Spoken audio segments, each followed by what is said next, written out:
सलमान भाई की सिकंदर थिएटर में लग चुकी है और मैं तुम्हें बताऊंगा कि क्या ये वाकई में सलमान खान का कमबैक करवाने का दम रखती है या फिर उनकी पिछली फिल्मों की तरह ही टट्टी है। और हाँ, आगे स्पॉइलर नहीं है तो आराम से देख सकते हो। कहानी है राजकोट के राजा की, जो पैसों से जितना अमीर है उससे कहीं ज्यादा दिल से अमीर है और इसलिए वो अपने लोगों का भला करता रहता है और इसी वजह से उसके कई सारे दुश्मन भी बन जाते हैं। उसकी एक बीवी है जिसे वो समय नहीं दे पाता, पर उसके लोग उसे भगवान से कम नहीं मानते। लेकिन फिर एक दिन उसके साथ एक ऐसा हादसा हो जाता है जो उसे मुंबई जाने के लिए मजबूर कर देता है और वहां आने के साथ एक मंत्री के साथ उसकी दुश्मनी हो जाती है जो उसकी मुसीबतों को और ज्यादा बढ़ा देता है। मंत्री से उसकी दुश्मनी कैसे होती है और वो उसकी बनाई प्रॉब्लम से कैसे डील करता है, ये तुम्हें फिल्म देखकर ही पता चलेगा। जब मैंने सिकंदर का ट्रेलर देखा था तो मुझे उसने निराश किया था और मुझे लगा था कि ये साउथ की टिपिकल एक्शन ड्रामा फिल्म होने वाली है और सच कहूं मैं सही भी था, पर पूरी तरह से नहीं। सिकंदर को मुरुगदास ने डायरेक्ट किया है और वो साउथ के हैं, इसलिए उनकी स्टाइल मूवी में साफ नोटिस हो जाती है। फिल्म की कलर थीम हो या फिर उसकी लोकेशन सेटिंग, सब कुछ नॉर्थ का होके भी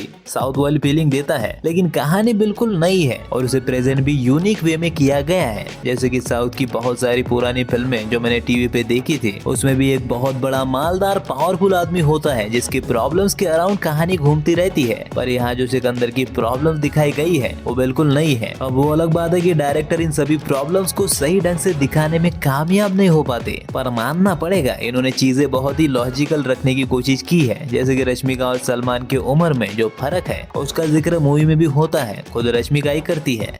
मैं क्या करूँ राम, मुझे बुढ़ा मिल गया।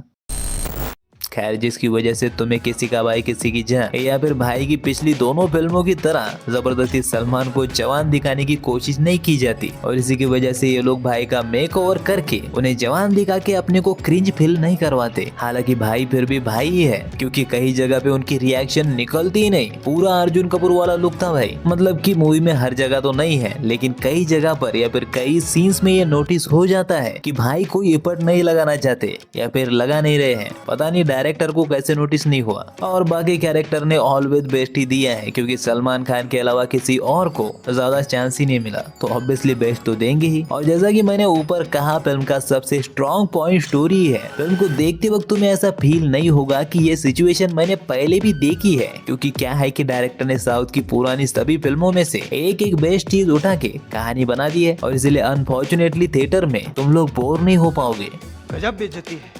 वैसे जब भी ऐसी फिल्में बनती है तो जोश में मेकर्स लॉजिक ही भूल जाते हैं और हमें बेवकूफ समझ के कुछ भी दिखाने लग जाते हैं। और सिकंदर में भी मैं हर वक्त हर सीक्वेंस में मौके की तलाश में ही था कि अब आएगा अब आएगा, लेकिन मुझे कोई इलॉजिकल सीन दिखा ही नहीं जिसकी मैं बात कर सकूं। हर चीज अपनी जगह पे परफेक्ट थी, सिवाय की एक्शन के, जिसमें 19-20 का फर्क था। और अगर साउथ की फिल्म है तो ऐसा होना तो लाजमी है। वैसे क्लाइमैक्स में भी मेरे साथ यही हुआ, जहाँ सारे फिल्म का एक्शन देखकर जब 200 आदमियों के सामने सलमान भाई अकेले खड़े थे तो मुझे लगा यार अब सब कुछ बिगड़ने वाला है, क्योंकि भाई इनको अकेले पेलेंगे। लेकिन वहाँ पे भी वैसा नहीं हुआ। हालांकि ये ट्रेलर वाला सीन मूवी में भी उतना ही फनी लगता है और भले ही एक्शन कितनी भी इलॉजिकल क्यों ना हो, पर सच कहूँ तो मूवी का सबसे इंटरेस्टिंग पार्ट एक्शन ही है। मतलब कि सिकंदर को देखते वक्त जब भी स्क्रीन पर एक्शन आती है तुम एंगेज होने लगते हो। और एक्शन के अलावा मूवी के डायलॉग्स थोड़े से इधर उधर चले जाते हैं, सुन के ऐसा लगता है कि साउथ डब मूवी देख रहा हो, यानी कि सिचुएशन कुछ और होती है और ये लोग कुछ और ही बोलते हैं। और मुझे ऐसा लगता है कि ये भी डायरेक्टर की हिंदी कमजोर होने की वजह से ही हुआ होगा। लेकिन एक डायलॉग मुझे काफी पसंद आया, जहाँ एक लड़की अपने बॉयफ्रेंड के बारे में बताते हुए सलमान खान को बोल रही है कि क्या तुम्हें अल्फा मेल के बारे में पता है? अरे पगली, वो बंदा अल्फा मेल कम्युनिटी का ब्रांड एम्बेसडर है। इस लड़की को कोई बताओ कि सलमान भाई को देखकर ही हमारी आधी जनरेशन अल्फा मेल बनी है। खैर, अब मैं तुम्हें ज्यादा नहीं घुमाऊंगा, क्लियरली बता दूं कि मुझे फिल्म ठीक ठाक लगी। बहुत दिनों बाद कुछ ऐसा देखा जो पुराना होके भी नया है।